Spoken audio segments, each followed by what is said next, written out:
Students, देखो last class हमारे chapter atomic structure के अंदर हम लोगों ने बात की थी बेसिक चीज़ों के बारे में। हम लोगों ने देखे थे कि एटॉमिक मॉडल्स क्या होते हैं, कैसे अलग अलग मॉडल्स एटम के स्ट्रक्चर को एक्सप्लेन करते हैं। और वहाँ हमने बात की थी सबसे इंपॉर्टेंट जो की थी वो थी रदरफोर्ड एटॉमिक मॉडल के बारे में, कि रदरफोर्ड एटॉमिक मॉडल क्या होता है, क्यों हमने रदरफोर्ड एटॉमिक मॉडल को डिस्कार्ड कर दिया। और मैंने आपको एक छोटा सा टॉपिक और सिखाया था, that was distance of closest approach, जो कि बेसिकली आपके फिजिक्स के अंदर ज़्यादा काम में आता है ना। खैर चलिए हम बढ़ते हैं आगे और हम स्टार्ट करने वाले हैं with very important part of this chapter, that is electromagnetic radiation.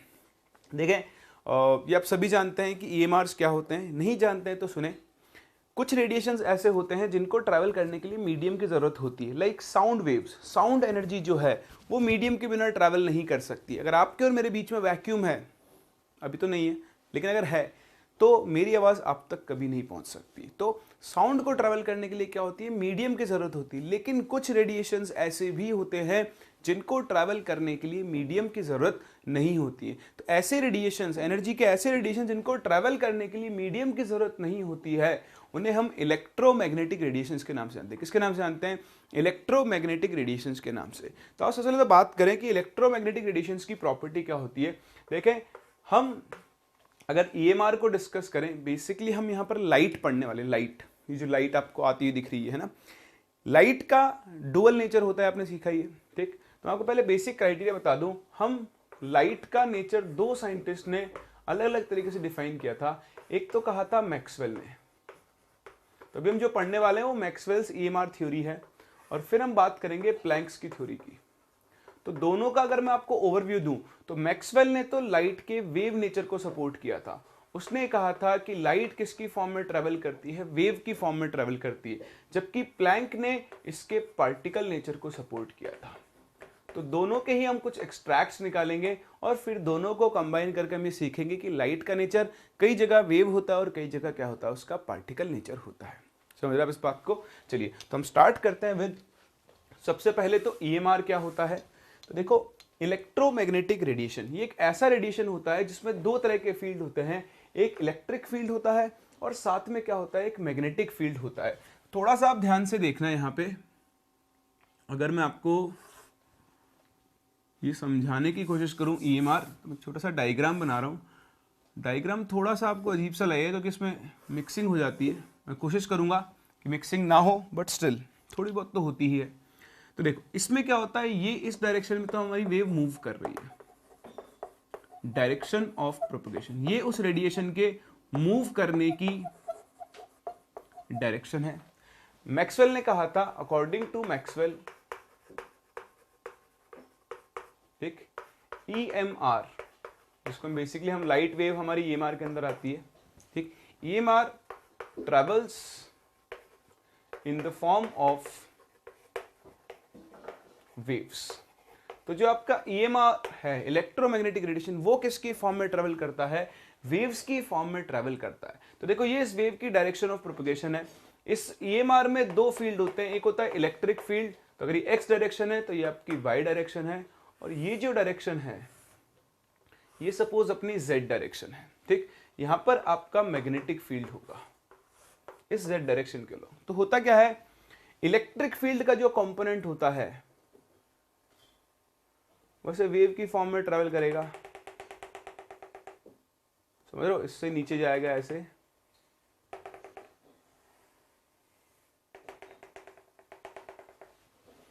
ठीक, और जो आपका मैग्नेटिक फील्ड कंपोनेंट है वो इस इलेक्ट्रिक फील्ड कंपोनेंट के परपेंडिकुलर होगा ऐसे।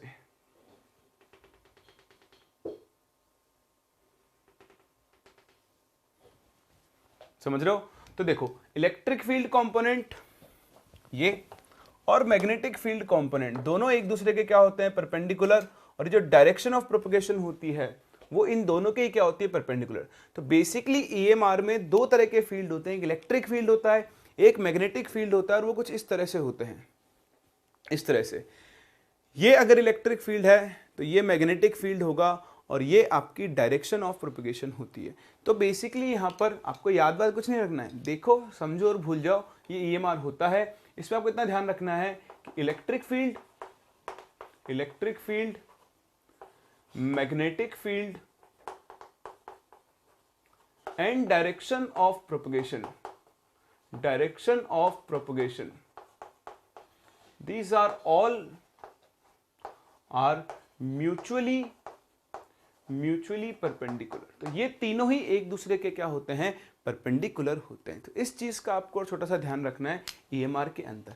अब देखो, क्योंकि मैक्सवेल ने कहा कि ईएमआर किसकी फॉर्म में ट्रेवल करता है, वेव की फॉर्म में. मैक्सवेल ने ये भी कहा था कि जब ये वेव की फॉर्म में ट्रेवल करता है तो ये कंटिन्यूसली एनर्जी लेकर चलता है. ठीक, तो इसने कंटिन्यूस एनर्जी को मान के किया था. अब क्योंकि मैक्सवेल के हिसाब से ईएमआर वेव की फॉर्म में ट्रेवल कर रहा है तो हमें वेव को समझना होगा, और वेव को समझने के लिए हमें वेव की कैरेक्टरिस्टिक्स की बात करनी होगी. तो आप नेक्स्ट हेडिंग डालें, कैरेक्टरिस्टिक्स ऑफ वेव्स. ठीक, तो किसी भी वेव की जो सबसे पहली और इंपॉर्टेंट कैरेक्टरिस्टिक होती है वो होती है उसकी वेवलेंथ. क्या बोलते हैं हम उसे, वेवलेंथ. तो वेवलेंथ किसके इक्वल होती है, लैम्डा के इक्वल होती है. लैम्डा इसका नोटेशन, इसको हम यूज करते हैं. देखिए, वेव, कोई भी वेव आप बचपन से सीखते आए हो, जब भी कोई एक वेव ट्रैवल करती है तो वो ट्रैवल करती है इन द फॉर्म ऑफ क्रेस्ट्स और ट्रॉफ्स. सही है. तो आप कोई भी दो कॉन्जिक्यूटिव क्रेस्ट या फिर कोई भी दो कॉन्जिक्यूटिव ट्रॉफ्स, इनके बीच की डिस्टेंस निकाल लो, उसी डिस्टेंस को हम लोग क्या बोलते हैं, वेवलेंथ बोलते हैं. मैं आपको बताऊं, आप एक क्रेस्ट पकड़ लो तो इसको हम एक वेव बोलेंगे, एक ट्रॉ पकड़ लो तो इसको हम एक वेव बोलते हैं. तो कोई भी दो कॉन्जिक्यूटिव क्रेस्ट या फिर कोई भी दो कॉन्जिक्यूटिव ट्रॉ के बीच की जो डिस्टेंस होती है उसी को हम वेव की क्या बोलते हैं, वेवलेंथ. तो पहली चीज बस क्या होगा कि distance between any two consecutive crests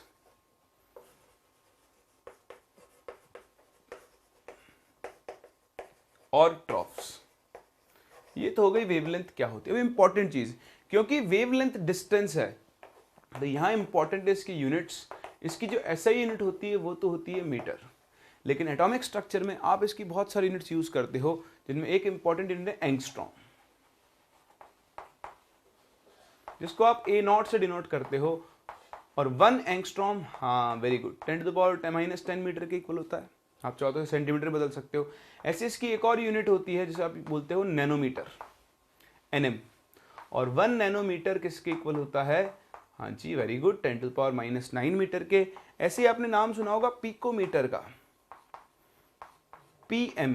और जो 1 पिकोमीटर होता है वो 10⁻⁻12 मीटर के इक्वल होता है. ऐसी एक और यूनिट होती है फेम्टोमीटर, फेम्टो, जिसे आप FM से डिनोट करते हो. और 1 FM जो होता है वो 10⁻⁻15 मीटर के आसपास होता है. ठीक, आसपास का एग्जैक्टली यही होता है.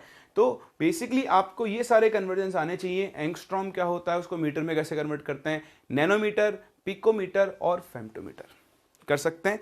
चलिए, वेवलेंथ को डिफाइन करने के बाद आप देखो, एक वेव को आप उसकी वेवलेंथ से पहचान सकते हो. जैसे आप बचपन से पढ़ते हो विबग्योर, रेड, आप बोलते हो रेड की वेवलेंथ ज्यादा होती है और वॉयलेट की वेवलेंथ क्या होती है, कम होती है, बोलते हैं ना.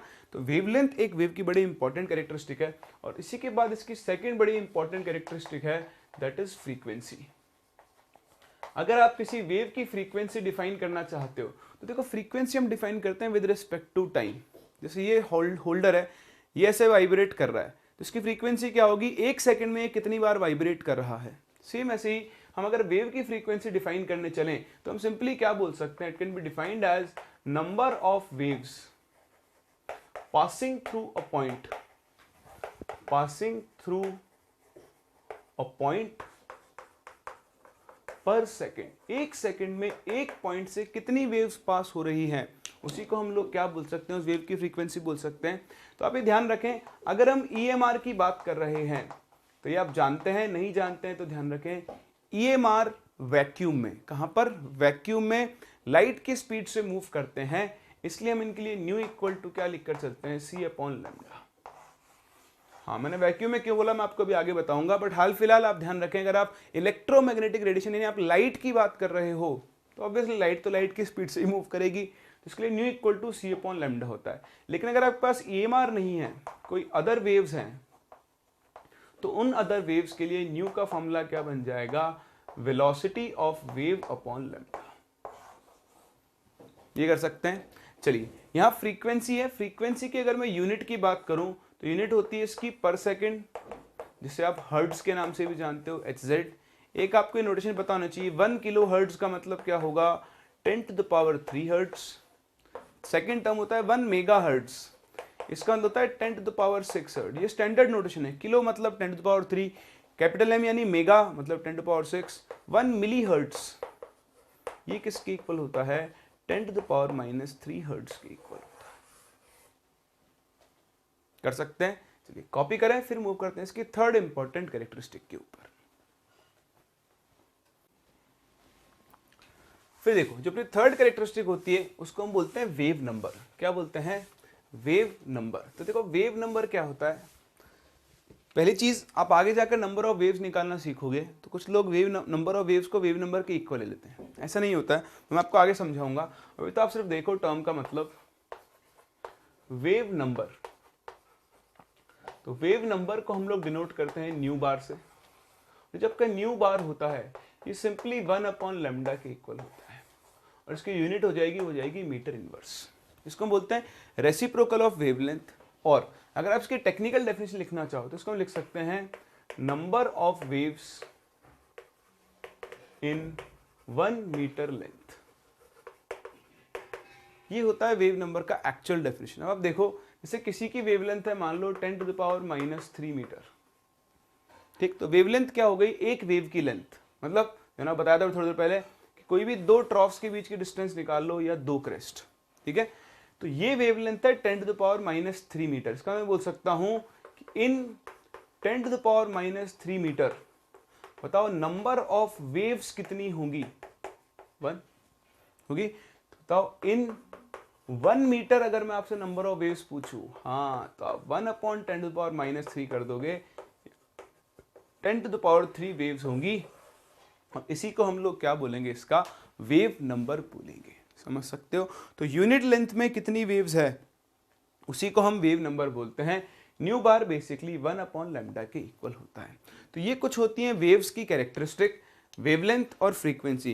किसी भी वेव को पहचानने के लिए या तो आपको उसकी वेवलेंथ पता होनी चाहिए या फिर आपको क्या पता होनी चाहिए, उसकी फ्रीक्वेंसी पता होनी चाहिए।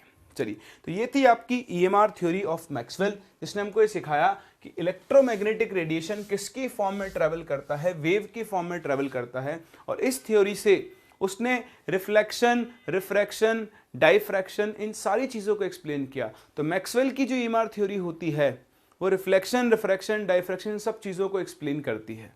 लेकिन वहीं पे कुछ फिनोमेना थे जिनको वो एक्सप्लेन नहीं कर सकती, उसकी बात में हम बात करेंगे। लेकिन हाल फिलहाल आप देखें, अगर हम अलग अलग EMRs को कंपेयर करें उनकी वेवलेंथ और फ्रीक्वेंसी के हिसाब से, तो आपके पास ये एक छोटा सा स्केल बनता है।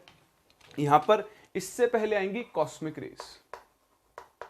कॉस्मिक रेज इधर से इधर जाने पर वेवलेंथ इंक्रीज हो रहा है, मतलब वेवलेंथ, ठीक। अभी आप आगे चलकर पढ़ोगे, इतना तो आप जानते हो, वेवलेंथ और एनर्जी इनवर्सली रिलेटेड होते हैं। यानी इधर से इधर चलने पर जो आपकी एनर्जी है वो इंक्रीज हो रही है, ठीक। तो अगर हम वेवलेंथ के टर्म्स में बात करें तो कॉस्मिक रेज की वेवलेंथ सबसे कम होती है, फिर गामा रेज, फिर एक्स रेज, फिर अल्ट्रावायलेट रीजन, फिर ये देखो छोटा सा जो है ये है विजिबल रीजन। ये आपका विजिबल रीजन 400 nm या फिर 4000 एंगस्ट्रॉम से 7500 एंगस्ट्रॉम के बीच में वेरी करता है, जहां पे आपका विब ग्योर लाई कर रहा है।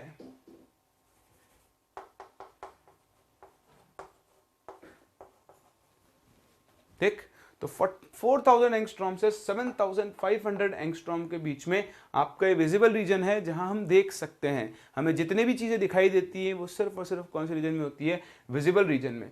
बाकी किसी भी रीजन में हम नहीं देख सकते हैं। विजिबल रीजन के बाद आपके पास बनता है इंफ्रारेड, फिर आता है माइक्रोवेव, और लास्ट में कौन सी आती है अपनी रेडियो वेव्स, जो आप FM के अंदर सुनते हैं। सही है। तो ये कुछ रेडिएशंस का आपका एनर्जी ऑर्डर है और वेवलेंथ का ऑर्डर है। इधर से इधर चलने पर वेवलेंथ बढ़ रही है और इधर से इधर जाने पर आपकी क्या हो रही है, एनर्जी इंक्रीज हो रही है। बोले इतना सा काम कर सकते हैं।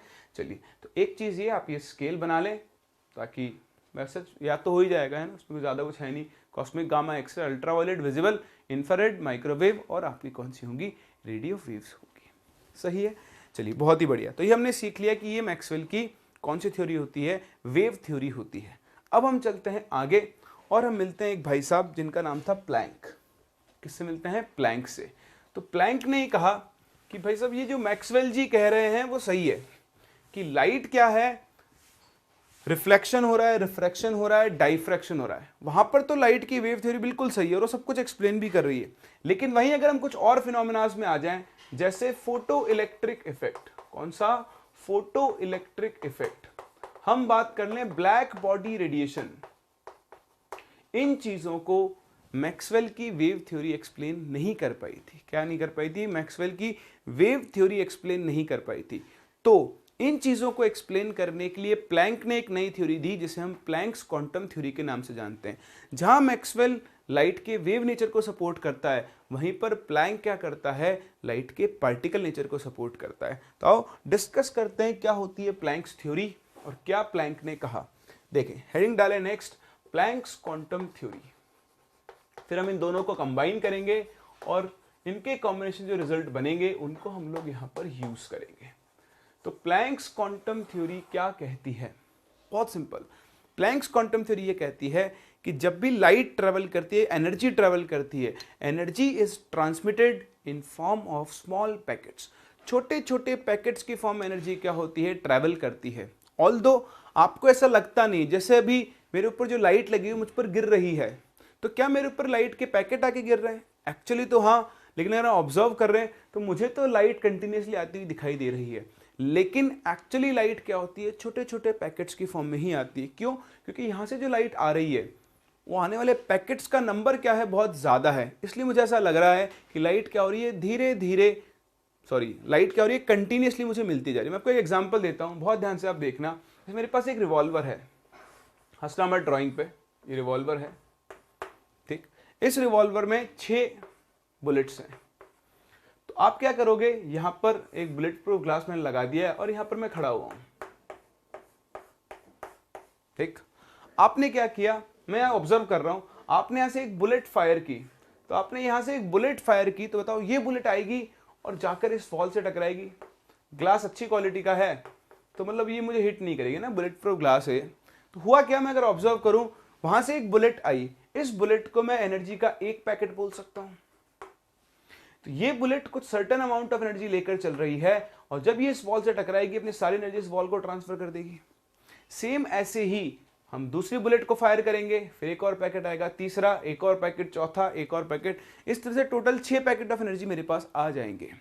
बताओ एनर्जी मुझे कंटिन्यूसली मिल रही है या डिसकंटिन्यूसली मिल रही है? डिसकंटिन्यूसली मिल रही है ना। चलिए अब इसको हम क्या करते हैं, रिप्लेस कर देते हैं एक ऑटोमेटेड राइफल से। ये एक बहुत ही आधुनिक मतलब मॉडर्न राइफल है और ये 1 सेकंड में 200 राउंड फायर करती है, 200 राउंड्स पर सेकंड। मतलब एक बार ट्रिगर दबाओ और भूल जाओ सामने कौन है। एक ट्रिगर दबाया, यहां से एक साथ आपकी लगातार धड़ाधड़ धड़ाधड़ धड़ाधड़ कितनी बुलेट्स आएंगी, 200 बुलेट्स आएंगी। मैं यहां खड़ा हूं, मेरे पास लगातार आगे कितनी बुलेट्स गिर रही होंगी, 200 बुलेट्स। बताओ इस टाइम पर मुझे लगेगा कैसा कि एनर्जी क्या आ रही है, कंटिन्यूसली। कितनी आ रही, कंटिन्यूसली। लेकिन एक्चुअली तो एनर्जी अब भी कैसे आ रही है, डिसकंटिन्यूसली। वही बुलेट, वही पैकेट उस एनर्जी को क्या हो रहा है, लेकर चला है। आप सोचो 200 में ही मुझे कंटिन्यूस दिख गया, तो जो मेरे सिर के ऊपर लाइट गिर रही है इसमें तो 10 टू द पावर 23 इतने सारे पैकेट्स 1 सेकंड में आके गिर रहे हैं। तो आपको फील ही नहीं हो सकता है कि ये एनर्जी आपको डिसकंटिन्यूसली मिल रही है। लेकिन एक्चुअल फंडा तो यही है कि आपको एनर्जी कैसे मिल रही होगी, कंटिन्यूसली, डिसकंटिन्यूसली ही मिल रही होगी। तो बस यही होती है आपकी प्लैंक्स क्वांटम थ्योरी जो मैंने आपको यहाँ पे समझाई। चलिए ये तो ये बातें क्या होती है क्या नहीं होती है, अब लिखते हैं इसके स्टेटमेंट। तो आप लिखें अकॉर्डिंग टू प्लैंक्स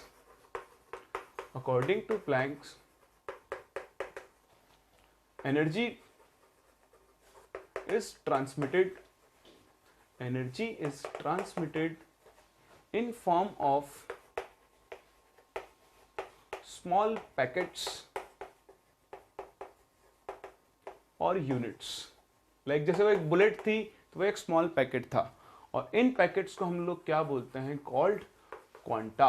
किसके नाम से जानते हैं, क्वांटा के नाम से जानते हैं, ठीक है।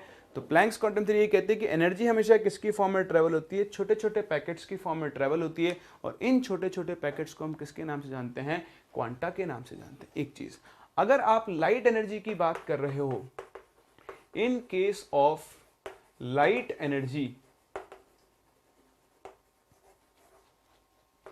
these packets या क्वांटा आर कॉल्ड फोटॉन्स। ठीक, तो लाइट की प्रेजेंस में, सॉरी लाइट एनर्जी के केस में हम इन छोटे छोटे पैकेट्स को क्या बोलते हैं, क्वांटा। मतलब लाइट का जो एक पैकेट आ रहा है एनर्जी का, वो एक फोटोन कहलाता है। चलिए, अब फोटोन की बात आ गई है, तो आप फोटोन के बारे में कुछ इंपॉर्टेंट चीजें देख लें जो आपको पता होनी चाहिए, बस पता होनी चाहिए, इनके पीछे मत पढ़ना। मैं आपको बताऊं, जब मैं पढ़ता था, खुद पढ़ता था, तब क्या होता था ना, हमारे टीचर हमें बोलते थे कुछ फोटोन्स के बारे में कि बताओ फोटोन्स का रेस्ट मास होता है नहीं होता है, तुम ढूंढ के लाना, फोटोन्स दिखता कैसा होगा। तो हम क्या करते थे, उसी के चक्कर में घूमते थे और फोटोन, हमारे दिमाग में कंफ्यूजन क्रिएट हो गया था कि ये फोटोन होता क्या है, दिखता कैसा है। अब उसके चक्कर में मतलब मैंने सब कुछ वो छोड़ ही दिया जो मेरे काम की चीज़ थी, कि एक्चुअली मुझे फोटोन से करवाना क्या है। जैसे कई साइंटिस्ट प्रवृत्ति के आपको टीचर भी मिल जाएंगे जो आपको फोटोन की कहानी सुनाते रहेंगे, भाड़ में जाने दो। आपको सिर्फ ये पता होना चाहिए कि फोटोन का मतलब क्या है। तो फोटोन का मतलब क्या है, एनर्जी का आने वाला एक छोटा सा पैकेट। वो कैसा दिखता है, वो शाहरुख खान ही दिखता है या सलमान खान की तरह दिखता है, मुझे उससे कोई मतलब नहीं है। इस रिसर्च के पीछे प्लीज ना भागें, आपका टाइम वेस्ट होगा। फोकस करें काम की चीजों पर। ठीक, तो मैं कैरेक्टरिस्टिक बता रहा हूं, देखें, समझें और जाने दें। मेन चीज फोटोन एनर्जी लेकर आता है, कितनी लेकर आता है ये हमको यहाँ पर कैलकुलेट करनी होती है, तो इस चीज का आप जरूर ध्यान रखें। कैरेक्टरिस्टिक की अगर मैं बात करूं तो एक फोटोन, फोटोन क्योंकि लाइट का पैकेट है तो it travels with speed of light. तो photon travels with speed of light in vacuum. तो वैक्यूम में ये किसकी स्पीड से ट्रेवल करता है, लाइट की स्पीड से ट्रेवल करता है। Second, the frequency, the speed and wavelength of photon, this changes in a medium, but its frequency and energy remains same। हाँ जी, आपने भी सीखा न्यू इक्वल टू होता है c अपॉन लैम्डा।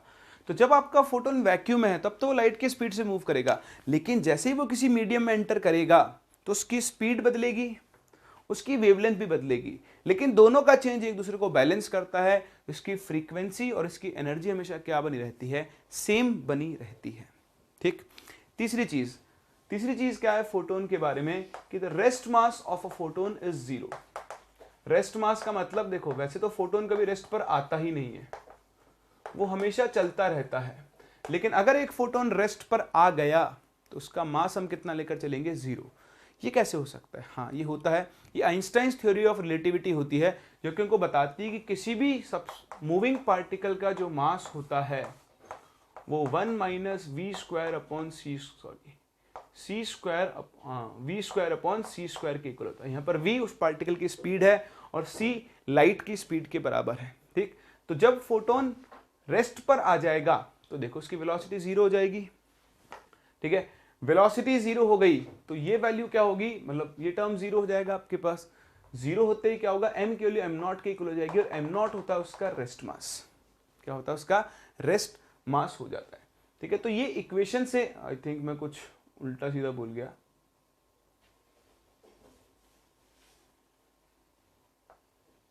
सी स्क्वायर माइनस वी स्क्वायर, हाँ ठीक है।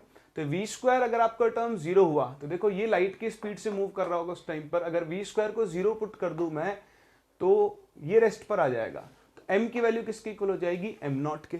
ठीक है, तो उस टाइम पर हम इसे बोलते हैं इसका रेस्ट मास, और फोटोन के रेस्ट मास को हम कितना लेकर चलते हैं, 0 लेकर चलते हैं। वहीं अगर ये लाइट की स्पीड से मूव कर रहा है तो c से c कैंसिल हो गया, मतलब ये 1 माइनस 1 0 इनफाइनाइट, तब उसका मास क्या होगा, इन्फिनिटी की तरफ जा रहा होगा। ऑल्दो वो पॉसिबल नहीं है क्योंकि दुनिया में कोई भी पार्टिकल लाइट की स्पीड से मूव नहीं कर सकता है, लेकिन समझने की बात यह है कि इसका जो मास है, जब इसकी स्पीड 0 है तो इसका मास 0 है, जब इसकी स्पीड बढ़ती जा रही है तो इसका मास भी क्या होता जा रहा है, बढ़ता जा रहा है। इसका मतलब इस फोटोन का जो मास है, मास, तो mass of photon depends on its speed, या आप चाहो तो काइनेटिक एनर्जी भी बोल सकते हो। ठीक है, तो इस पर आपको ज़्यादा रिसर्च करने की जरूरत नहीं है, ये छोटे छोटे पॉइंट्स हैं जो आपकी जनरल नॉलेज के लिए हैं, ये आपको पता होने चाहिए, बाकी आपको इनके लिए और कोई टेंशन नहीं लेनी है। समझ गए इस चीज को? चलिए, तो ये थी प्लैंक्स क्वांटम थ्योरी और ये थी कैरेक्टरिस्टिक्स ऑफ फोटोन। अब हम बात करें, प्लैंक ने एक बड़ी काम की चीज हमको बताई। उसने बोला, उसने डिस्कस किया एनर्जी ऑफ फोटोन को, कि जो हम पैकेट बोल रहे हैं, इस पैकेट की एनर्जी कैसे निकाली जाए। तो उसने कहा कि देखो, ये आपके पास कोई एक सोर्स है, ये एक लाइट बल्ब हो सकता है, ये कुछ भी हो सकता है। इस सोर्स से क्या हो रहा है, रेडिएशन आ रहा है, ईएमआर।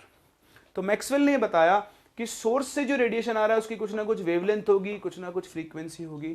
तो फोटोन ने यहाँ पर एक चीज कही, सॉरी फोटोन ने नहीं, प्लैंक ने यहाँ पर एक चीज कही कि जब फोटोन ट्रैवल करता है, फोटोन जब ट्रैवल करता है तो वो किस नेचर को फॉलो करता है, वेव नेचर को। और जब फोटोन किसी सरफेस पर स्ट्राइक करता है तो फिर क्या होता है, उसका नेचर पार्टिकल हो जाता है और वो उस सरफेस को क्या करता है, टकराकर एनर्जी अपनी ट्रांसफर कर देता है। तो प्लैंक ने क्या किया, किसी सोर्स से आने वाले इस रेडिएशन की वेवलेंथ को या फ्रीक्वेंसी को इस फोटोन की एनर्जी से रिलेट किया। उसने बोला कि जो एनर्जी होती है किसी भी फोटोन की, it is directly proportional to the frequency of radiation coming from a source. इस सोर्स से जिस फ्रीक्वेंसी से रेडिएशन आ रहा होगा उसी के डायरेक्टली प्रोपोर्शनल इसकी एनर्जी होगी। बताओ, अगर हम प्रोपोर्शनलिटी साइन हटाएंगे तो यहां पर क्या आएगा, एक कांस्टेंट से हम बोलते हैं h, E is equals to H nu. ये हो गई आपके पास एनर्जी ऑफ अ फोटोन का रिलेशन। तो इस फोटोन की जो एनर्जी है वो किस पर डिपेंड कर रही है कि कहां से आपका फोटोन आ रहा है। जैसे मेरे ऊपर जो लाइट लगी है, ट्यूबलाइट लगी हुई है, उस ट्यूबलाइट से जो फोटोन आ रहा है उसकी एनर्जी किस पर डिपेंड करेगी, उस सोर्स के रेडिएशन की फ्रीक्वेंसी पर या फिर उसकी वेवलेंथ पर। आप जानते हैं न्यू इज इक्वल्स टू होता है सी अपॉन लेमडा, तो हम ई इज इक्वल्स टू क्या लगा सकते हैं, एच सी अपॉन लेमडा। सही बात है।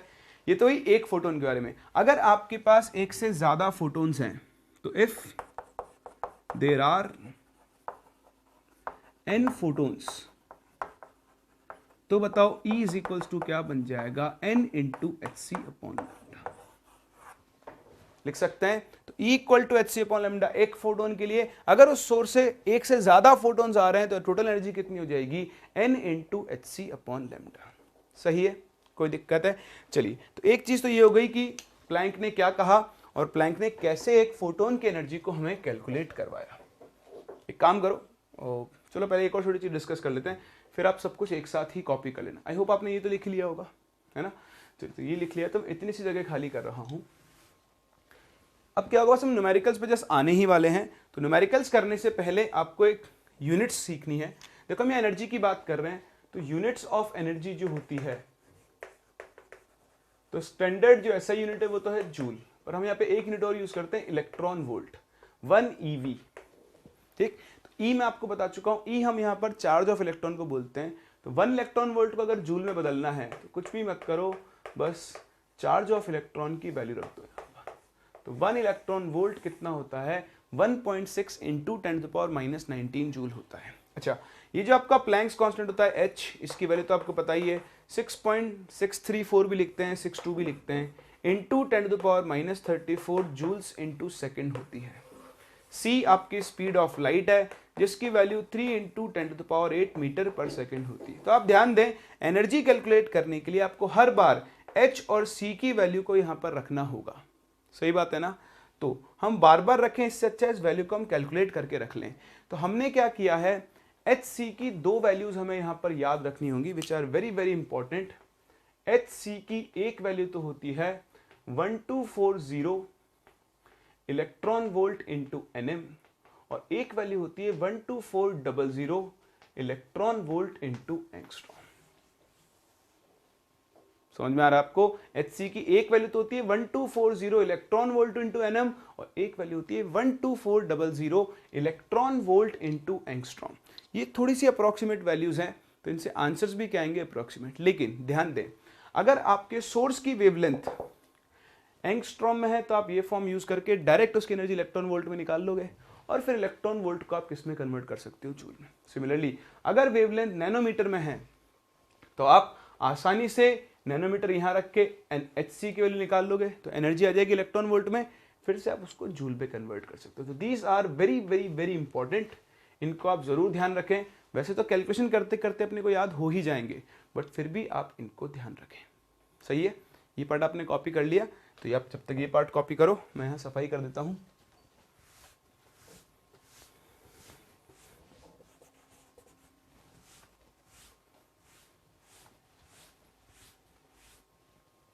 हो गया, अब ये पार्ट भी कॉपी कर लो, फिर हम शुरू करते हैं क्वेश्चंस के साथ। तो स्टार्ट करते हैं, देखो अपने पहले क्वेश्चन के साथ। ये कह रहा है calculate the energy of 100 photons if the wavelength of the light is 2000 angstrom. तो सिंपल सा एप्लीकेशन है, आपने फॉर्मूला सीख लिया है, आपको एनर्जी निकालनी है फोटॉन्स की, तो एनर्जी का फॉर्मूला क्या होता है, NhC अपॉन लेमडा। ठीक, तो देखो फोटॉन्स तो हो गए 100 इंटू HC की वैल्यू आप ले लो 12400 electron volt into angstrom upon lambda. Lambda कितना है 2000 एंगस्ट्रॉम। तो देखो 100 से 100 गया, 0 से 0 गया, 1240 अपॉन 2 ये बन जाएगा 620 इलेक्ट्रॉन वोल्ट।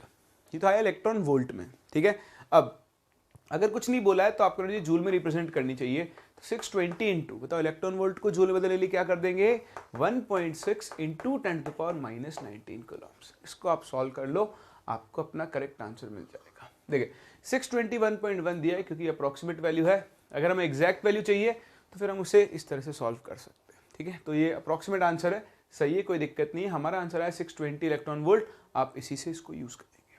चले आगे, चलिए मूव करते हैं अगले क्वेश्चन पे।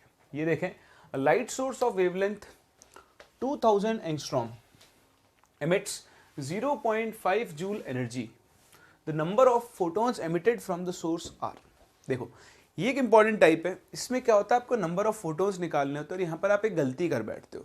देखो क्या गलती है जो आप यहाँ पे कर बैठते हो, एक लाइट सोर्स है जिसकी वेवलेंथ आपको दी हुई है 2000 एंगस्ट्रॉम। ठीक है, और इसकी जो एनर्जी एमिटेड है वो कितनी है 0.5 जूल। तो बताओ एनर्जी का फॉर्मूला क्या हो जाएगा, N into HC upon lambda. सही है ना, तो ये एनर्जी तो है 0.5 is equals number of photons आपको निकालना है। बताओ HC के लिए हो जाएगी 12400 अपॉन 2000। तो जस्ट पहले क्वेश्चन क्या था, एग्जैक्ट वही है। ये वैल्यू आपको कितनी मिल जाएगी, देखो 62 यानी 6.2 इलेक्ट्रॉन वोल्ट है ना, 62/10 हो गया 6.2। द एन की वैल्यू कितनी आ गई 0.5 अपॉन 6.2। अगर आपने ये कर दिया तो आपका गेम हो जाएगा। क्यों हो जाएगा, क्योंकि आपने यूनिट्स पे ध्यान नहीं दिया है। जब भी आपको नंबर ऑफ फोटॉन्स निकालने हो, देखो दोनों साइड की यूनिट आपको क्या रखनी है, सेम। इधर है जूल, इधर इलेक्ट्रॉन वोल्ट। आपको कुछ भी कैलकुलेट करना हो, दोनों साइड की यूनिट्स आपकी क्या होनी चाहिए, सेम होनी चाहिए, अदरवाइज आपका आंसर सही आ ही नहीं सकता है। तो हमने गलती कर दी है, आपको इस इलेक्ट्रॉन वोल्ट को किस में बदलना है, जूल में। तो 1.6 इंटू 10⁻⁻19 ये आ जाएगा ऊपर, और बाकी वैल्यू का आप कैलकुलेट कर लो, आपको नंबर ऑफ फोटॉन्स मिल जाएंगे। तो इस वाले पार्ट में आपको सिर्फ और सिर्फ यूनिट्स के ऊपर फोकस करना है, वहां आप गलती बिल्कुल भी ना करें। चलिए फिर देखें नेक्स्ट क्वेश्चन। ये भी एक बड़ा ही अच्छा टाइप ऑफ क्वेश्चन है जो कि आपको कई बार कंफ्यूज कर देता है। यहां पर आपको ना एक सोर्स दिया हुआ है, उस सोर्स से आने वाली वेवलेंथ दी हुई है, और देखो लिखा हुआ है 5 MW मतलब मिली वॉट। तो वॉट में हम किसको लिखते हैं, पावर में। तो इसको एक छोटा टॉपिक बना के हम पढ़ते हैं, फिर इस क्वेश्चन को हम सॉल्व करेंगे। ध्यान से देखना कि अगर हम किसी सोर्स के लिए पावर की बात करें, पावर, तो बताओ पावर P का फॉर्मूला क्या होता है, एनर्जी अपॉन टाइम होता है क्या। और आपने भी देखा कि अगर किसी सोर्स की पावर P है और उससे कोई वेवलेंथ आ रही है, तो उससे जो एनर्जी आ रही होगी उसका फॉर्मूला क्या बन जाएगा, N into HC upon lambda. तो मैं इसको N/T into HC by lambda लिख दूं। देखो ये क्या है, N क्या होता है, नंबर ऑफ फोटॉन्स। क्या होता है, नंबर ऑफ फोटॉन्स। और T क्या होता है, टाइम। सही है ना, तो इस चीज को हम लोग क्या बोल सकते हैं, N/T को, this is number of photons emitted per unit time बोल दो या पर सेकेंड बोल दो, एक ही बात है। और जो भी चीज हम पर यूनिट टाइम लिखते हैं एक्चुअली में उसको क्या बोल देते हैं, रेट। तो ये हो जाएगी rate of emission of photons. तो कभी कभी आपसे ये पूछ लेगा कि भाई एक सोर्स है, बताओ इस सोर्स से rate of emission of photon क्या होगी। तो पावर आपको दी हुई है, देखो आप यहां से N/T की वैल्यू कैलकुलेट कर सकते हो ना।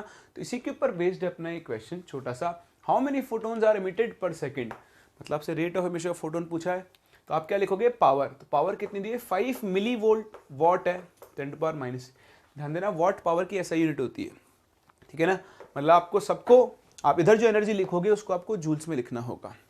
N/T आपको कैलकुलेट करना है, Hc की वैल्यू हो गई 1240 इलेक्ट्रॉन वोल्ट Nm अपॉन 620, ये इलेक्ट्रॉन वोल्ट में आएगा, इसे आप बदल दो जूल में और यहां से आप अपना आंसर कैलकुलेट कर सकते हो।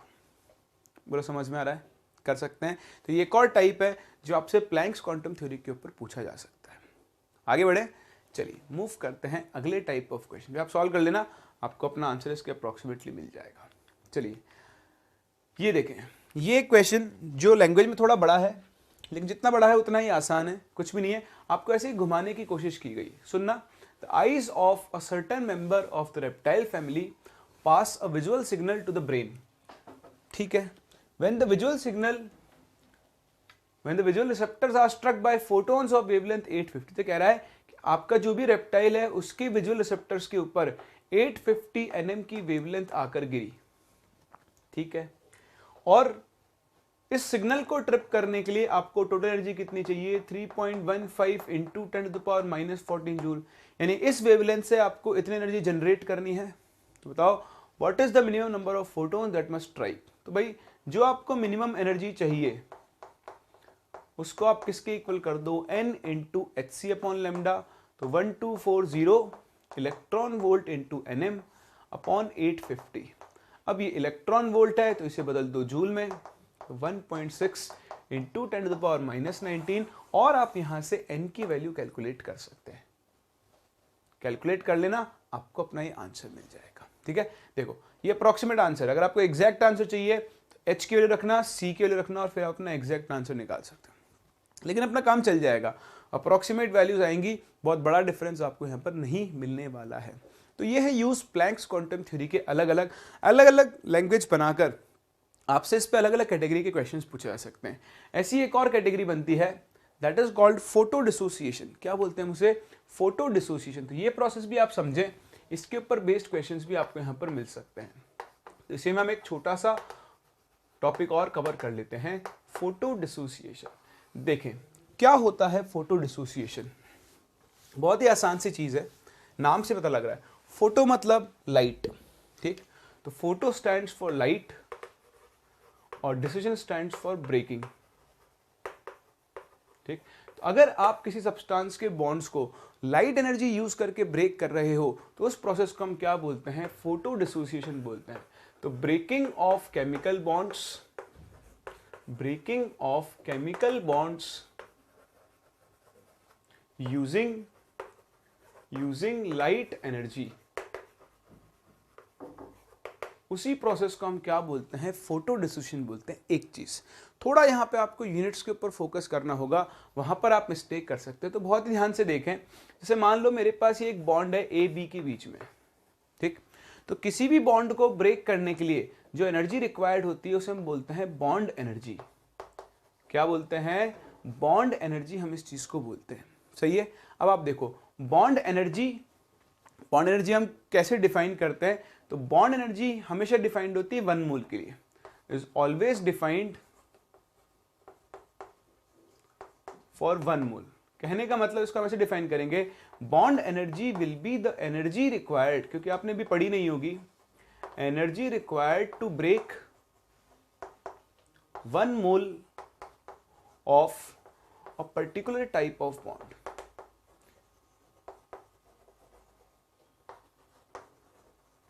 जैसे अभी आपने एबी में एक बॉन्ड तोड़ा, तो ऐसे अगर आप 1 मोल 6 इंटू 10⁻23 बॉन्ड्स ब्रेक करोगे तो जो एनर्जी आपको चाहिए होगी उसे हम क्या बोलते हैं, बॉन्ड एनर्जी। तो इंपॉर्टेंट चीज यह है कि बॉन्ड एनर्जी हमेशा पर मोल के लिए डिफाइंड होती है। आप इसकी यूनिट भी देखोगे ना तो आपको जनरली जूल पर मोल या फिर किलो जूल पर मोल ही लिखी हुई मिलेगी, ठीक।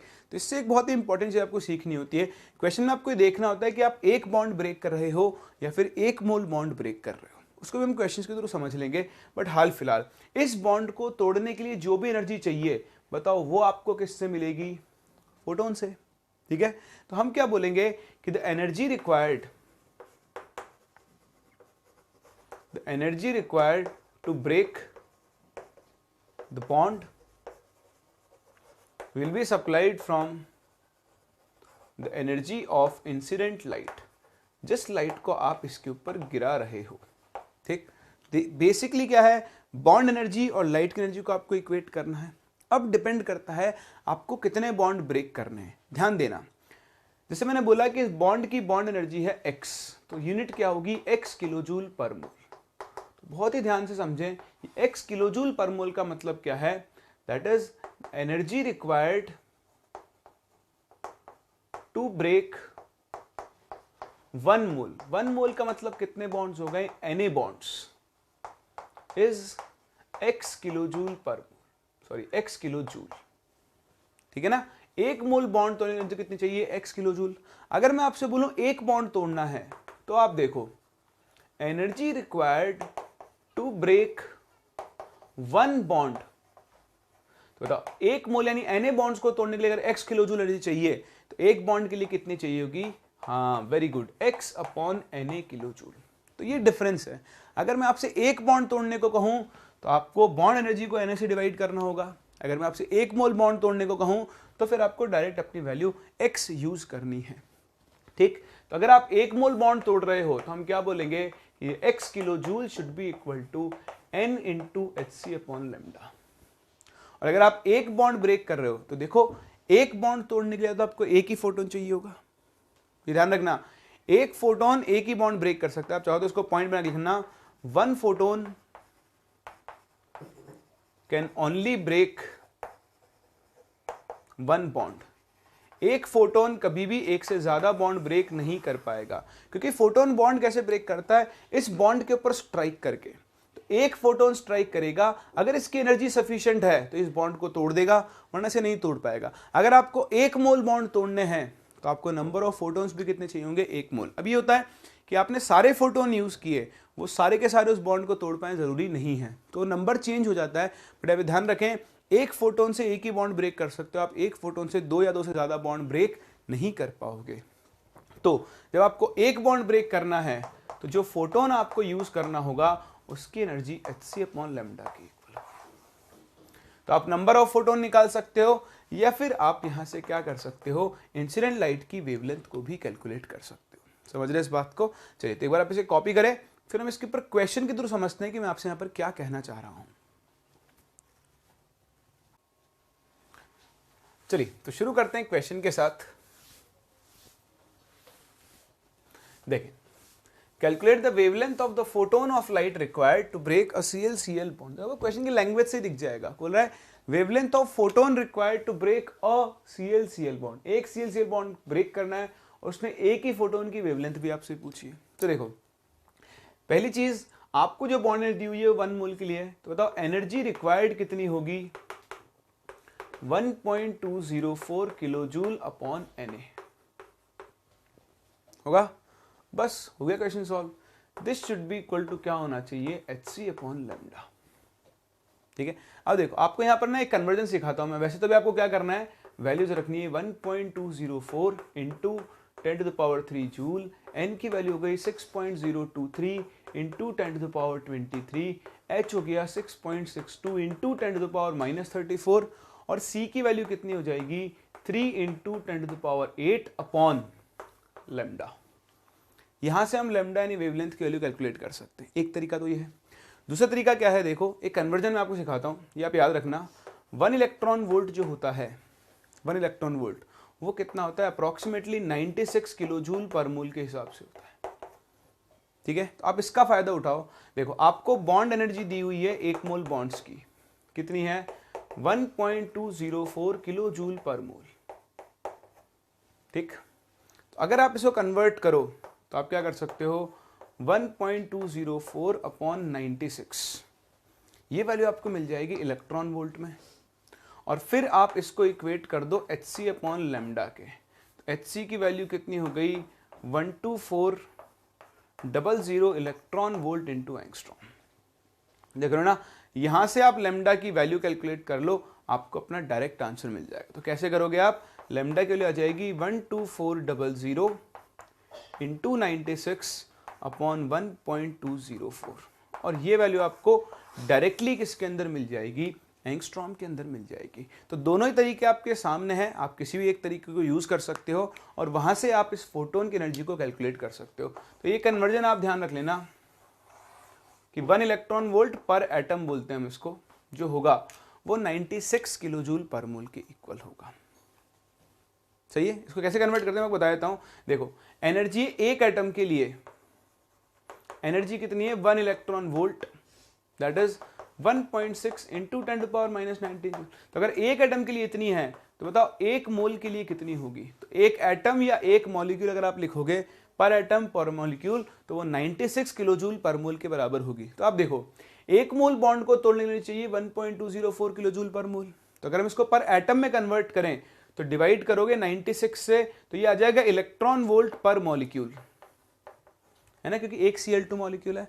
बस उसको आप hc/λ के इक्वल कर दो, आपको अपना करेक्ट आंसर मिल जाएगा। सही है। चलिए ऐसे ही मूव करते हैं अपने अगले क्वेश्चन पे। सेम क्वेश्चन है, बस मैंने थोड़ा चेंज कर दिया है लैंग्वेज को। ये क्या कह रहा है, calculate the number of photons of light required to dissociate 1 mole Cl2 into Cl atoms. तब आपको 1 मोल Cl2 को ब्रेक करना है। तो देखो अगर आपको 1 मोल Cl2 को ब्रेक करना है तो जो एनर्जी रिक्वायर्ड होगी वो इस बार 1.204 किलो जूल होगी, और इसका काम एक फोटोन से नहीं होगा, तो n इंटू hc/λ। सॉल्व कर लो। लैम्डा दिया है, लैम्डा देना भूल गया इसमें, तो आप लैम्डा की एक वैल्यू लेना। मान लो मैं आपको 2000 एंगस्ट्रॉम दे रहा हूं, ठीक है ना, गलती से दिया नहीं है इसके अंदर, तो आप ले लो वैल्यू। लैम्डा की वैल्यू पता है, hc पता है, यहां से आप नंबर ऑफ फोटोन्स कैलकुलेट कर सकते हो। तो बस इनके क्वेश्चन को करते टाइम ये ध्यान रखना कि वो आपसे एक Cl बॉन्ड ब्रेक करवा रहा है या फिर वो आपसे 1 मोल Cl बॉन्ड ब्रेक करवा रहा है। कर सकते हैं। चलिए, तो यही थी अपनी प्लैंक्स क्वांटम थ्योरी और उसके ऊपर बेस्ड कुछ छोटे छोटे टॉपिक्स, कंसेप्ट्स जो आपको यहाँ पर सीखने होते हैं। चलिए, प्लैंक्स क्वांटम थ्योरी को सीखने के बाद हम लोग मूव कर रहे हैं अपने अगले टॉपिक पर, जिसका नाम है फोटो इलेक्ट्रिक इफेक्ट। क्या कहते हैं हम इसे जानते हैं by the name of photo electric effect. तो देखें, फोटो इलेक्ट्रिक इफेक्ट जैसे मैंने आपको बताया, लाइट का नेचर डुअल होता है। अभी हम आगे चल के और बात करेंगे, है ना, या फिर हम ऐसा करते हैं, चलो ठीक है, बाद में डिस्कस कर लेंगे, तो हमने टॉपिक शुरू कर ही लिया है।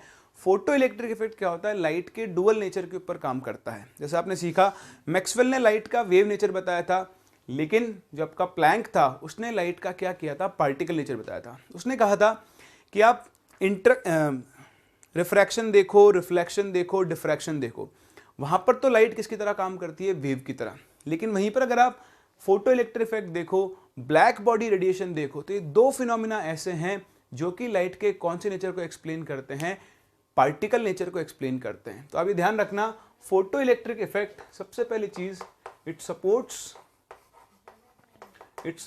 The particle nature of light. ठीक, ये लाइट के कौन से नेचर को सपोर्ट करता है, पार्टिकल नेचर को सपोर्ट करता है। ठीक है, क्या कहता है फोटो इलेक्ट्रिक इफेक्ट, बहुत ध्यान से देखें। फोटो इलेक्ट्रिक इफेक्ट में क्या होता है, हमारे पास एक सेटअप होता है। तो मैं पहले सेटअप बनाता हूं। ये हमारे पास एक ग्लास ट्यूब है। ठीक, इस ग्लास ट्यूब में आप यहां पर एक मेटल प्लेट लगाते हो। क्या लगाते हो, मेटल प्लेट। ठीक है, तो ये एक मेटल प्लेट है और यहां पर आप एक और इलेक्ट्रोड लगा देते हो। ठीक, इसको आप कनेक्ट करते हो एक बैटरी से। बैटरी का यहां पर क्या काम है वो भी आप बहुत जल्दी देख ही लोगे। और इस तरह से हमारा ये सेटअप क्या होता है, कंप्लीट होता है।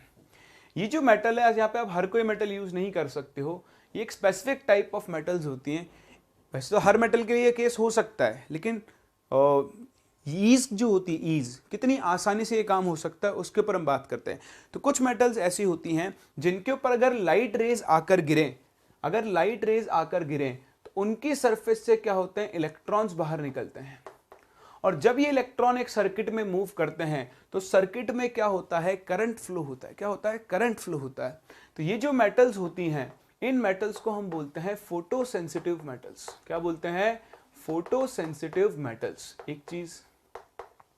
दूसरा, ये जो यहां पर करंट फ्लो होगा, उस करंट को हम लोग क्या बोलते हैं, फोटो इलेक्ट्रिक करंट। तो देखो इलेक्ट्रॉन इधर से इधर जा रहा है तो करंट इधर से इधर आएगा आपका, तो इस तरह से करंट फ्लो हो रहा होगा। सही है, ठीक। और एक सेकेंड, इलेक्ट्रॉन ये हो गया आपका कैथोड, ये हो गया एनोड पॉजिटिवली चार्ज। तो इलेक्ट्रॉन जा रहा है कैथोड टू एनोड, ठीक है। तो आपके पास क्या होगा, करंट फ्लो होगा। ये जो करंट फ्लो होता है इस करंट को हम कौन सा करंट बोलेंगे, फोटो करंट बोलेंगे। सही है, करंट यूं जा रहा होगा ना, हाँ डायरेक्शन ये होगी।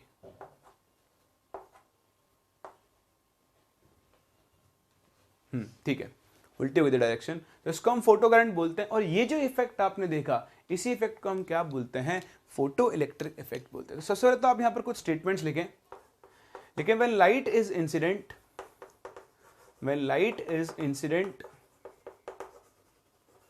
on certain metals, electrons are ejected out of their surface। ठीक, ये जो इलेक्ट्रॉन्स होते हैं, these electrons are called photo electrons. Electrons को हम लोग क्या बोलते हैं, photo electrons. Technical error, sorry, आप जानते हैं फोन और पुंगी तो कभी बच सकती है ना। चलिए खैर, हम कहाँ थे, ये जो इलेक्ट्रॉन को फोटो इलेक्ट्रॉन्स बोलते हैं। ठीक, the current which flows due to motion of electrons in the circuit is called photoelectric current। कौन सा करंट बोलते हैं हम इसको, फोटो इलेक्ट्रिक करंट बोलते हैं। and this phenomenon is called photo electric effect. समझ रहे हैं। तो सारी चीज फोटो इलेक्ट्रिक इफेक्ट क्या होता है, जब लाइट सर्टन मेटल के ऊपर आकर गिरती है, उससे इलेक्ट्रॉन्स क्या होते हैं, बाहर निकलते हैं। और जब ये इलेक्ट्रॉन सर्किट में मूव करते हैं, अब ध्यान रखना, ये जो हमने बैटरी लगाई ना, इसीलिए लगाई है। हो सकता है एनर्जी इतनी हो कि इलेक्ट्रॉन को बाहर निकाल दे, तो ये बैटरी इंश्योर करती है कि जो इलेक्ट्रॉन बाहर निकला वो कैथोड से कहां तक मूव कर रहा है, एनोड तक मूव कर रहा है। तो ये इलेक्ट्रोड नेगेटिव टर्मिनल है कैथोड, और ये आपका पॉजिटिव टर्मिनल है एनोड। तो देखो, इस पर पॉजिटिव चार्ज है, इलेक्ट्रॉन पर नेगेटिव चार्ज है। बैटरी की वजह से इलेक्ट्रॉन जैसे यहां निकला, वो इलेक्ट्रॉन क्या होगा, एनोड तक पहुंचेगा। अगर हम बैटरी नहीं लगाते तो क्या होता, अभी थोड़ी देर में बताता हूं आपको क्या होता। तो सबसे पहले तो हमको देखना चाहिए कि क्या होता है, ये फोटो इलेक्ट्रिक इफेक्ट होता है। ये जो मेटल होती है ना, हम कौन सी मेटल्स बोलते हैं, फोटो सेंसिटिव मेटल्स बोलते हैं। तो अब क्या हर मेटल से इलेक्ट्रॉन बाहर निकल सकता है, थ्योरेटिकली देखें तो हाँ, लेकिन हर मेटल से इलेक्ट्रॉन को बाहर निकालने के लिए आपको एक सर्टेन अमाउंट ऑफ एनर्जी चाहिए ही होगी। देखो, ये जो मेटल है, इसमें इलेक्ट्रॉन किसी ना किसी बाइंडिंग फोर्स से बंधे हुए होंगे। तो अगर आपको इस इलेक्ट्रॉन को बाहर निकालना है, तो उसको बाहर निकालने के लिए आपको क्या देनी पड़ती है, एक सर्टन अमाउंट ऑफ एनर्जी देनी होती है। तो वो जो सर्टन अमाउंट ऑफ एनर्जी देनी होती है, उसका हम एक नाम रखते हैं और उसे हम बोलते हैं वर्क फंक्शन। क्या बोलते हैं, वर्क फंक्शन। तो आओ बात करते हैं एक बड़े इंपॉर्टेंट टर्म के बारे में, that is called work function, phi, या कुछ लोग इसे थ्रेशोल्ड एनर्जी भी बोल देते हैं। क्या बोल देते हैं, थ्रेशोल्ड एनर्जी। जनरली आपको ये वर्क फंक्शन ही मिलेगा। तो वर्क फंक्शन क्या होता है, जैसा मैंने आपको बताया, इलेक्ट्रॉन्स एक मेटल के अंदर किसी ना किसी अट्रैक्शन फोर्स से बंधे हुए होंगे। तो उस अट्रैक्शन फोर्स को ब्रेक करने के लिए आपको इलेक्ट्रॉन को एनर्जी सप्लाई करनी पड़ेगी। तो वो जो मिनिमम एनर्जी रिक्वायर्ड है, so the minimum energy required for what, to eject an electron out of the surface of metal is called its work function। तो सबसे पहली चीज, एक मेटल से इलेक्ट्रॉन को बाहर निकालने के लिए आपको जो मिनिमम एनर्जी सप्लाई करनी पड़ती है उसे हम लोग क्या बोलते हैं, उसका वर्क फंक्शन बोलते हैं। दूसरी चीज work function is the characteristic of a metal, is the characteristic of a metal. Characteristic का मतलब क्या है, हर मेटल के लिए वर्क फंक्शन की वैल्यू क्या होगी, अलग अलग होगी। कैरेक्टरिस्टिक होती है यूनिक प्रॉपर्टी, जैसे मेरी एक अपनी खुद की कोई ना प्रॉपर्टी है, आपकी अपनी कुछ ना कुछ खुद की एक अलग प्रॉपर्टी जो किसी और के पास नहीं है, समझ रहे हो ना। तो इसी को हम लोग क्या बोलते हैं, उसका कैरेक्टरिस्टिक बोलते हैं, जिससे आप उसको पहचान जाओ, एक ही बार में इसको आप पहचान जाओ, उसको हम बोलते हैं उसकी कैरेक्टरिस्टिक। जैसे मेरी एक कैरेक्टरिस्टिक वॉइस है जो कि ज़्यादा अच्छी नहीं है, आपकी कैरेक्टरिस्टिक वॉइस है जो बहुत अच्छी होगी, है ना, हो सकता है नहीं हो, कोई पता नहीं, लेकिन कैरेक्टरिस्टिक है। आप अलग अलग लोगों की आवाज़ से उनको पहचान लेते हैं ना, तो इसको हम कैरेक्टरिस्टिक बोलते हैं। हर मेटल की अपनी एक कैरेक्टरिस्टिक वर्क फंक्शन होगी। दो मेटल्स का वर्क फंक्शन जनरली क्या होता है, अलग अलग होता है, कुछ एक के लिए सेम हो सकता है लेकिन इन जनरल क्या होता है, अलग अलग होता है। ऐसे ही हम एक और देखो, अब ये जो वर्क फंक्शन है ये इलेक्ट्रॉन को बाहर निकालने के लिए एनर्जी है। बताओ ये एनर्जी आएगी कहाँ से, हाँ लाइट से। तो क्या होगा, ये लाइट की जो वेव है यहाँ जाके इंसिडेंट होगी, वो इस इलेक्ट्रॉन को यहाँ से क्या करेगी, बाहर निकालेगी। तो इस लाइट के पास भी तो मिनिमम एनर्जी होनी चाहिए। तो जो लाइट के पास मिनिमम एनर्जी होती है उसको हम या तो थ्रेशोल्ड एनर्जी बोल सकते हैं, या फिर हम उसे एक और टर्म से डिफाइन करते हैं, थ्रेशोल्ड वेवलेंथ। थ्रेशोल्ड वेवलेंथ, तो ये थ्रेशोल्ड वेवलेंथ को हम न्यू नॉट से डिनोट करते हैं, और इसको हम क्या बोलेंगे, it would be the minimum frequency, sorry threshold frequency लिखें, वेवलेंथ लिख दिया मैंने, थ्रेशोल्ड फ्रीक्वेंसी, वेवलेंथ भी लिखेंगे अभी। तो threshold frequency new not, the threshold frequency क्या होगी, the minimum frequency of incident light required to eject electron out of the surface of metal, ठीक है, मेरे साथ साथ लिख लें आप, is called its threshold frequency। समझ गए। तो इंसिडेंट लाइट की वो मिनिमम फ्रीक्वेंसी कि जिसके नीचे अगर फ्रीक्वेंसी उससे कम हुई तो इलेक्ट्रॉन बाहर निकलेगा ही नहीं। फ्रीक्वेंसी लाइट की उसके बराबर या फिर क्या होनी चाहिए, उससे ज़्यादा ही होनी चाहिए। तो वो मिनिमम वैल्यू जिससे ज़्यादा फ्रीक्वेंसी पर इलेक्ट्रॉन बाहर निकलेगा उसे हम थ्रेशोल्ड फ्रीक्वेंसी बोलते हैं। तो देखो ये थ्रेशोल्ड एनर्जी, ये थ्रेशोल्ड फ्रीक्वेंसी, सेम ऐसे ही मैं एक और टर्म डिफाइन कर सकता हूँ, that is called threshold wavelength. क्या बोल सकते हैं हम लोग, थ्रेशोल्ड वेवलेंथ। तो देखिए क्या होती है थ्रेशोल्ड वेवलेंथ, बहुत ही आसान है, डेफिनेशन पे फोकस करना। ये तो आप जानते हो फ्रीक्वेंसी और वेवलेंथ उल्टे रिलेटेड होते हैं, nu equal to C upon lambda. तो आपने फ्रीक्वेंसी की डेफिनेशन क्या लिखी, द मिनिमम फ्रीक्वेंसी लिखी ना। तो बताओ वेवलेंथ में क्या आएगा, हाँ वेरी गुड, तो वेवलेंथ में क्या आएगा, द मैक्सिमम वेवलेंथ। ये डेफिनेशन में थोड़ा ध्यान रखना, आप कभी कभी ऐसा लिखा मिल सकता है आपको। सो द इसमें मिनिमम वेवलेंथ लिख लिया तो गलत हो जाएगा, है ना। तो the maximum wavelength required to eject an electron out of the surface of metal। तो ये तीन टर्म्स हम डिफाइन करते हैं, थ्रेशोल्ड एनर्जी या फिर वर्क फंक्शन, मतलब rather work function, threshold frequency, threshold wavelength, जिसको हम लैम्डा नॉट से रिप्रेजेंट करते हैं। अब आप देखो ये वो एनर्जी है जो इलेक्ट्रॉन को बाहर निकालने के लिए चाहिए, ये वो फ्रीक्वेंसी है जो इलेक्ट्रॉन को बाहर निकालने के लिए चाहिए, और ये वो वेवलेंथ है जो इलेक्ट्रॉन को बाहर निकालने के लिए चाहिए। तीनों एक ही तो काम कर रहे हैं, मतलब तीनों एक ही चीज को डिनोट कर रहे हैं। यानी हम इन तीनों को रिलेट कर सकते हैं कुछ ऐसे कि आपका जो वर्क फंक्शन फाई होगा वो एच न्यू नॉट या फिर H C upon lambda naught के इक्वल होगा। तो ये चीज का आप ध्यान रखें, फाई इज इक्वल्स टू होता है एच न्यू नॉट या फिर H C upon lambda naught. Metal के वर्क फंक्शन को आप इंसिडेंट लाइट की थ्रेशोल्ड फ्रीक्वेंसी और थ्रेशोल्ड वेवलेंथ से क्या कर सकते हो, रिलेट कर सकते हो। आई बात समझ में। तो ये था आपका introduction of photoelectric effect. Photoelectric effect क्या होता है, फोटो इलेक्ट्रिक इफेक्ट कौन शो कर सकता है और फोटो इलेक्ट्रिक इफेक्ट शो करने के लिए आपको किन किन टर्म्स की जरूरत होती है। तो आज हम यहीं तक कंप्लीट कर रहे हैं। नेक्स्ट क्लास हम यहां से आगे कंटिन्यू करेंगे। हम देखेंगे कि किस कंडीशन में फोटो इलेक्ट्रिक इफेक्ट होता है।